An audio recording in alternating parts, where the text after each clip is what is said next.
This is why I love kids so much, because they don't care. Adults, they start going like that kind of drunk uncle at the wedding, they just start two-stepping. Is everyone watching and judging? Right, yes, they are, so give me your best moves.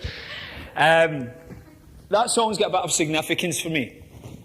There's a bit that says, everybody wants to know while I'm walking around with a big smile on my face, because it's arrived. I've been dreaming about this. Not this event, this grew quite organically recently. Probably I would say March this year, doing the breakthrough experience with Dr. John Demartini.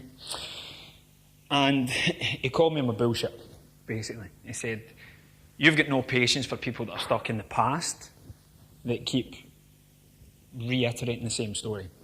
I'm like, no. And he said, now you're trying to be self-righteous and pretend that you don't, because you don't want to be seen to judge. But own it. And I said, yeah, do it. It pisses me off. Little kiddie, sorry. It annoys me intensely.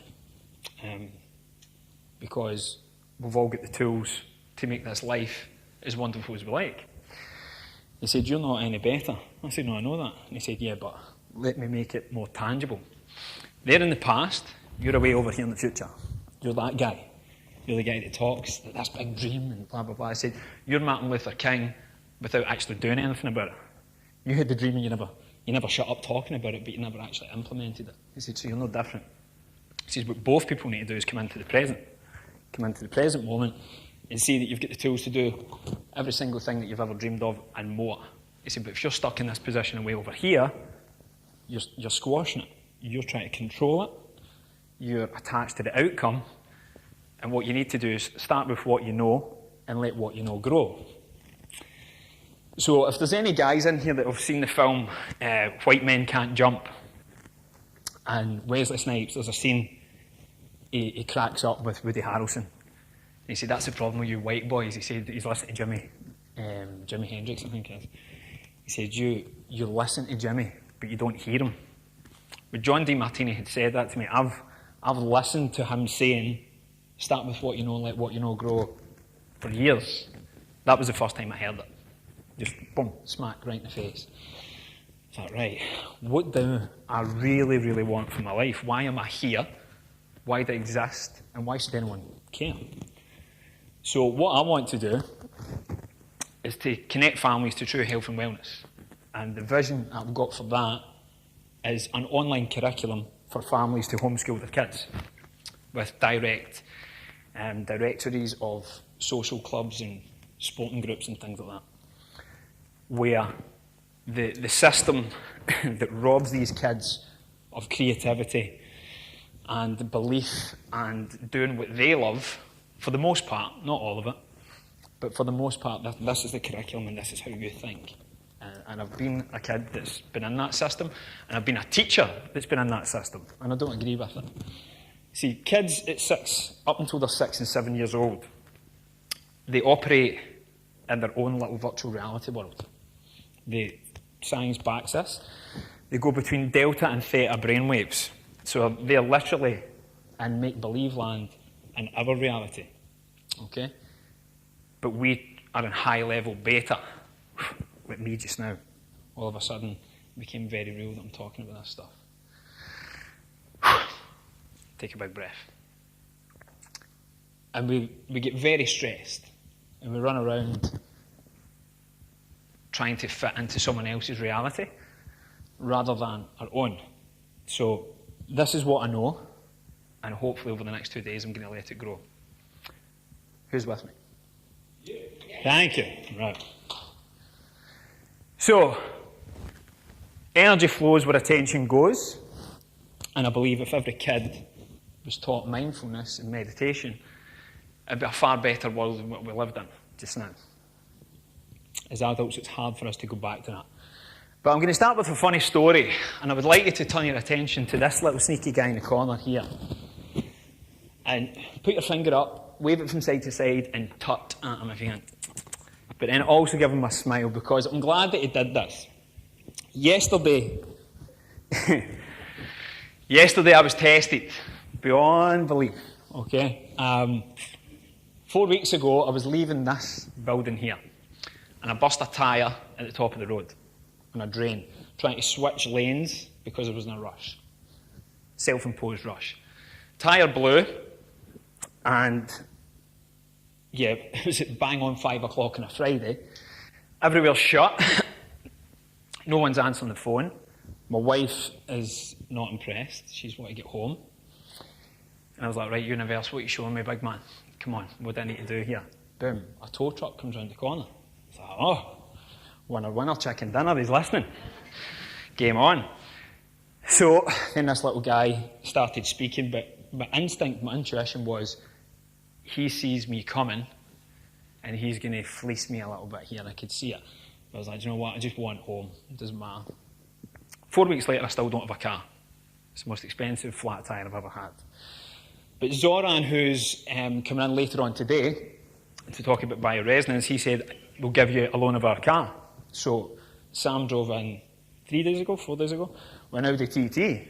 She's like, how much do I suit this? And I said, yeah, move over. I'll suit this as well. It's like cruising on that. Cool. So yesterday, it was getting to a bit of the crescendo in terms of stress and worrying about this. It's like, first things first, I'm going to meet my man Alan Lee, and we're going to go and do a power workout. Everything else can wait. The to-do list will still be there. You're right. No wonder you're laughing. You should have seen us in the gym. And so I was like, right, gym, release some stress, get the good endorphins out there, and then start the day a bit more centred, clear, present, and methodical. So Alan was like, oh, you suit this looks good. I was like, no, that's what I was saying to Sam. I said, I suit this as well. You wait to see this window down, sitting there like that. Now, I don't know what that window's done, but I went to Scarborough to pick up these foam rollers for you guys. I left the keys in the ignition, jumped out, because I remember I'm in rush mode. Jumped out, went to jump back in, shut the door, dum. What the hell was that? Dum, again. Now, the Scottish default for things, and Tom Reid, if you're watching, thank you for this. If something doesn't work, literally try harder. That was my default, and in the last minute I grabbed it with this other hand. I was like, oh, it's an Audi TT, mate, this isn't yours to bang. I was like, what the hell's going on? So I was looking down, and it just wouldn't attach. I was like, right, big man, what are you showing me here? What's going on? This is one day, if I needed you to have my back, this is it. And then you start PDing the shit out yourself. You get down and go like, well, the universe has always got your back, so this is actually on the way, it's not in the way. You just need to find the blessing, the lesson. I've got all this stuff coming down, but inside of me is just the angry, inbuilt Scotsman that's just want to scream, stick 2 fingers up and shout in like 4 words, sentences. That, right, what is this showing me here? So, Alan and I fractured. Have we got any Friends fans in here apart from Hannah Carlson? Anyone watch Friends? Yeah. You seen the one where Joey says we're fashioning a large poking device. We were fashioning a large resistance band device. So we had to take the handles off because it wouldn't fit around the door handles. So with this bit of tube, ran it across to the passenger side, tied it in that one, put it across here, but because this is a posy car, I was down at this kind of level here. It was cutting across the circulation of the boys down the stairs. I was like, right, so we better go over the steering wheel. So we went over there, but it was not an automatic. Don't you be laughing at my crown jewels, aren't you, guys? So we had to go over the steering wheel, but because it's not an automatic, I'm having to use the left hand to steer and the gears. That's fine. But remember, this door's flapping open. And I'm down here, so I had to kind of go up there like that and hold this open, go in here with this tube going here and pulling and get every... And for anyone that's not grew up in Perth, I don't think it matters. You get here for 5 seconds and you realise that Perth drivers aren't the friendliest people in the world. So the kids are still here like, not today, namaste, come on, what you show me, big man? So I'm driving along, got to the Caribou Cafe in Subiaco to get fat bombs, which we'll bring out later. My phone's going 10 to the dozen. Hey, how you doing? You must be really busy. Mm-hmm. How you doing? How can I help? Just want to check in. Well, you don't want to be checking in what is going on in my life just now, buddy. This is next level stuff here. Long story short, we got all the way onto the freeway to the point I went, I'm just going to let this go. I let go a little bit too much. I changed lanes at 100 kilometres and I was going around this guy and the door flapped open. Now, disclaimer, Zoran, if you're watching this is a bit I never told you yesterday, but I caught it. So thankfully I was in the outside lane, there's no traffic going up, but there's a barrier. Shit! And then but I kind of two-handed it, and then I thought, oh God, I need that for the steering wheel. And I'm like that. There's an old saying, if you want to give God a laugh, tell him your plans. So I was like that. Should I be, for a split second, I said, should I be doing this? Is this kind of testing me not, am I off the mark with Nexus here? And then I laughed. I was like, no, definitely not. And in that moment, I let it go. And I realised I've spent a lot of my life closing doors on people. I've been very, very angry. If people make like one kind of misdemeanour or mismark against me, that's you, you're out. But literally this yesterday, it wasn't even my door to close. Someone else's. I'm here for a bigger purpose, not for low priority bullshit. So it's not my car. You've opened the door, you've not done anything, you know that. Take it back to him. Let him sort it out. So I think there's something in that, especially for you parents, that kids just don't listen. Or you just worry about them intently. And you want the best for them. You're all here for a reason because you want something greater. Nothing, that moment of awakening, if you like, it didn't come from someone pushing you to it. You maybe got in the depths of despair, or you had a heartbreak, or bankruptcy, or you lost your job, or a death in the family, or something. Something that made you wake up. But you felt that, and you communicated that to yourself. So don't spend your days going through opening and closing doors that aren't yours for other people. Just open your own and have the courage to step through. Because I guarantee what lies on the other side is worth it. So, the thing that was really freaking me out was not having a polished performance for you guys today. Has anyone ever said, I don't have time? I don't have time for this? I don't have time. That was me constantly yesterday. I said, time for what? To show off that you can make animated bits come in here and ooh, I've done it for the last 3 slides and I've not had one ooh for anyone. No one cares. And rightly so. It doesn't matter. And in that moment I realised I was like, it doesn't matter how you say things. It doesn't even matter what you say. It's why you're doing it. So there's 3 main avatars, if you like, that I wanted for this. Okay, it was kids that have grown up worried about parents or family members. They're watching their health deteriorate. And that's me with my dad. I'm very worried about him. But at the same time, I'm not. It's a bit of a paradox, which I'll touch on further down. Parents that are just, it's just a God-given gift, and it's a God-given scourge where you just constantly worry about your kids as well. You want to have this long-lasting life of beautiful memories. But kids do what you do, not what you say. So you need to be walking that talk. So if you're stressing about the kids, they don't attach to that story. They don't put themselves in as a character. They just see the overall message, and that is stress. So then they start stressing. It becomes a learned behaviour. And some of you hearing that will go, oh God, am I stressing my kid? It doesn't matter. Because everything happens for a reason. Stress is a good thing. It keeps you sharp. Can you see my tonality is chilled out a little bit just now? Because I'm getting a couple of smiles. I'm getting a couple of pity laughs from you for the cheesy Scottish dad jokes. So thank you. It was brought me down a little bit. But stress is good. It keeps you sharp. When it gets to a chronic level, because of either ignorance, which in this day and age, boys and girls, is a choice.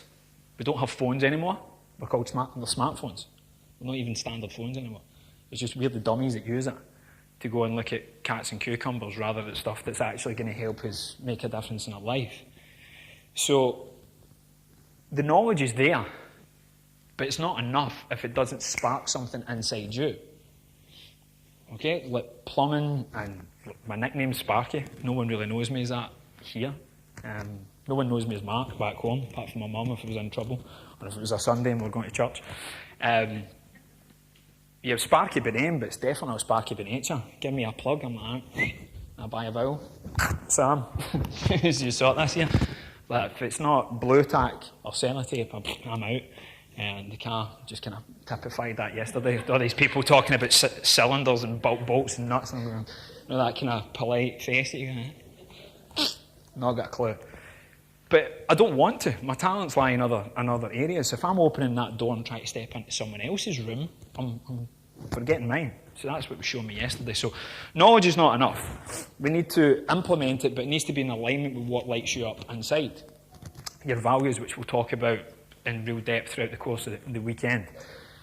So parents that don't really know what to do, per se, we need to get that right information for them there, because you'll get to a point where you go, right, I'm going to value health a little bit more, but who do you trust?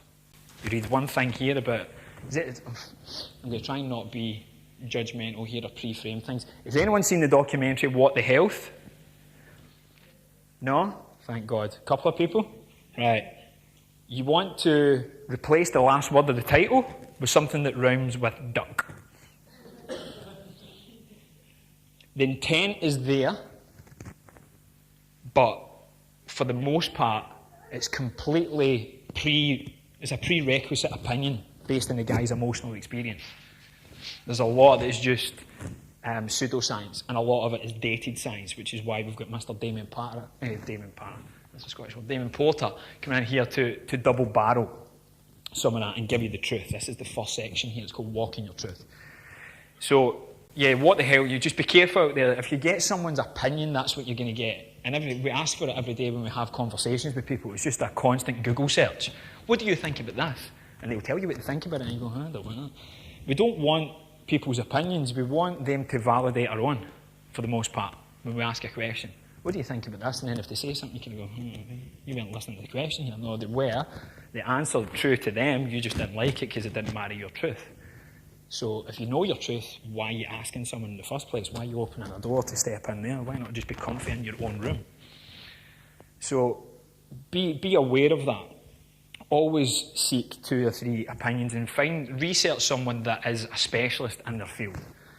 And the last one is nutrition. It ties into that as well, because I think nutrition is a good bridge for people that come from a fitness background that are looking to amplify performance.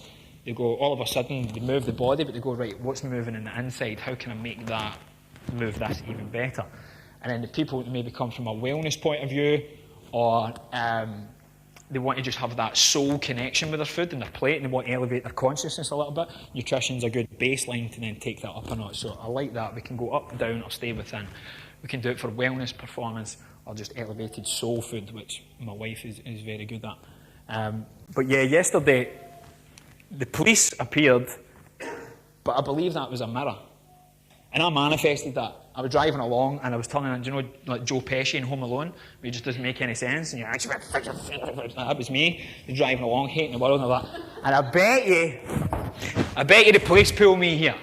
And I guarantee you it's some guy that hates his job, that was bullied at schools, and a piece of authority, loves it, and he's going to go, bang, there's 4 points. And that would take me over the threshold and banned. And I guarantee my car would probably come back quicker, but I would be banned and I wouldn't be able to use it. This is all the stuff that was going through my head yesterday. And then I went, breathe. I was like, will the police come or not? You're policing yourself just now. You're the analysis paralysis police. And then I got, what was it, 3 or 4 houses away from where the car needed to go back to. Woo! 2 of them were coming in, but I'm talking like gun show cops. Undercover gear. I'm like, oh God, man, this is I was like, I've manifested this at a whole new level. And he's sitting there like that, over the phone, capturing these images. But the funny thing is, I told him all of this in a kind of more compact way. I said, I need to get the car there, mate. I was like, listen, you could be that guy. I'm manifesting shit. I was like, you could be that guy, but I don't think you are. I don't think you are. Not today. Yeah, you seem like a good guy. He's like, oh, what's the story? And I started telling him. He's like, oh, Jesus Christ, mate. He's like, that's a bit of a dilemma. I was like, no. He said, what's the event? I'm like, I'm glad you asked. I was like, it's Nexus. So that's me actually trying to show him stuff from my phone. That was me trying to get them here. Everything's an opportunity.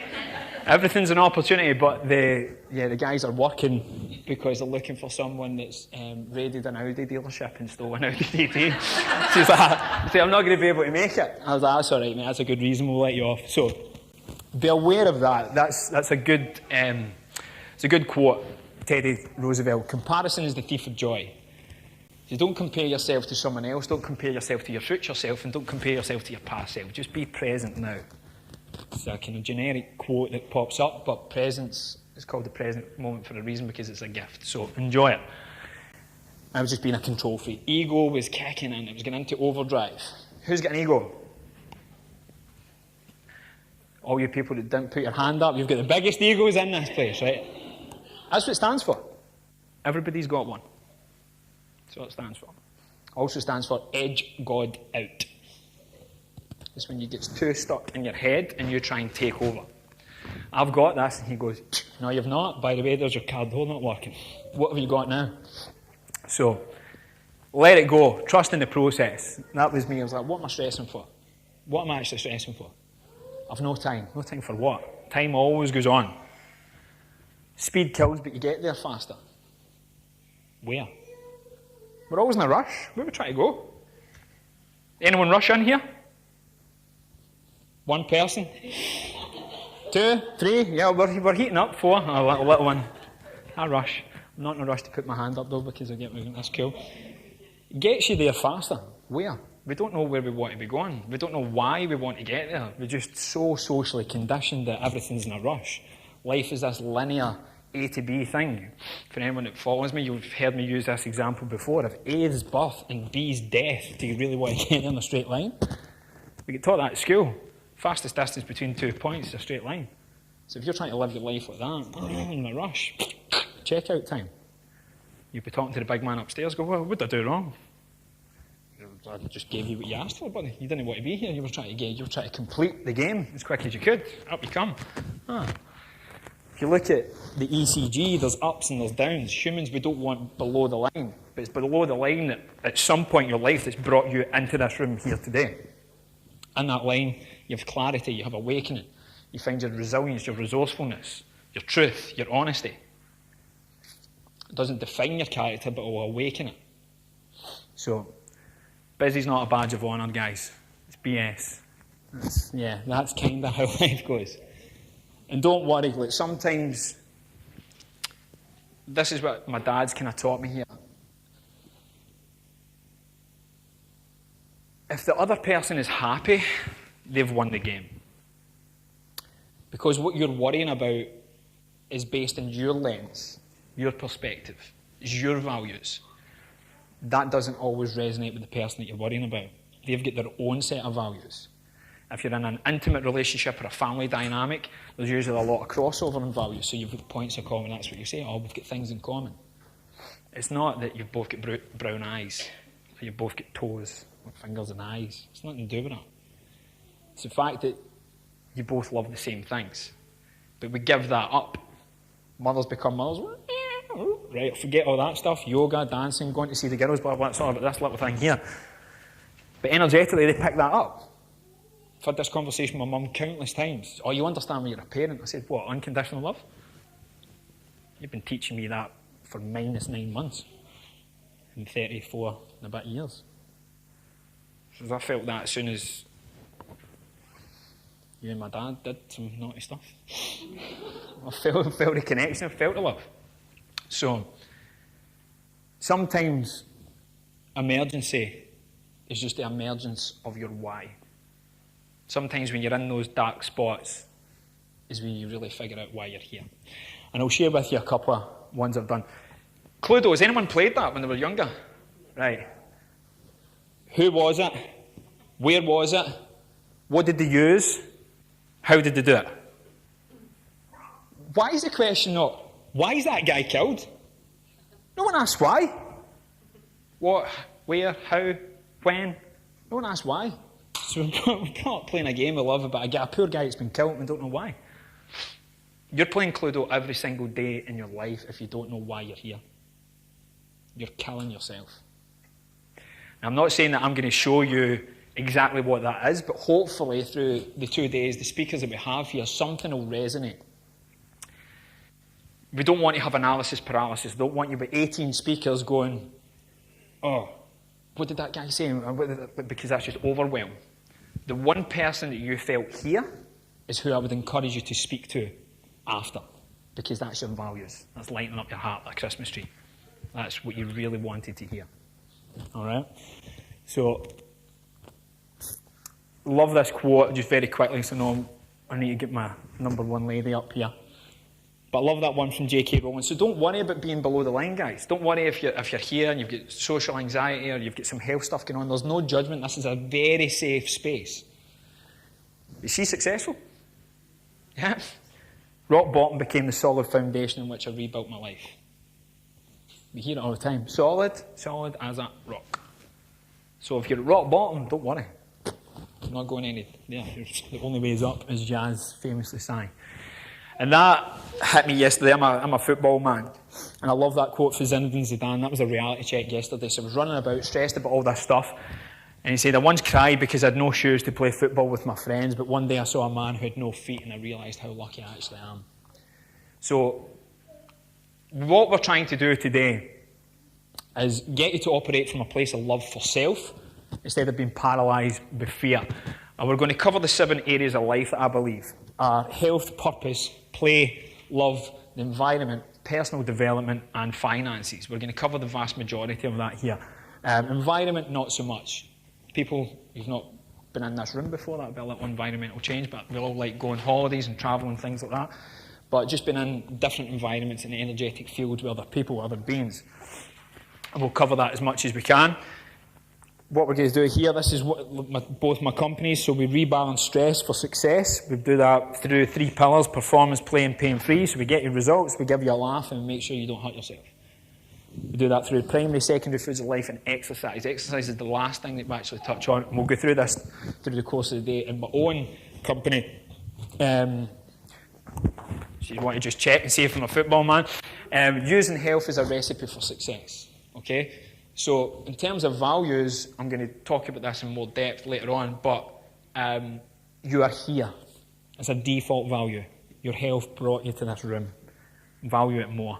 Okay? You don't need to make it a conscious one or value it as much as me, but bring it up a little bit. Link it to all the things that you actually love, which are your subjective ones, which we'll cover in a little while.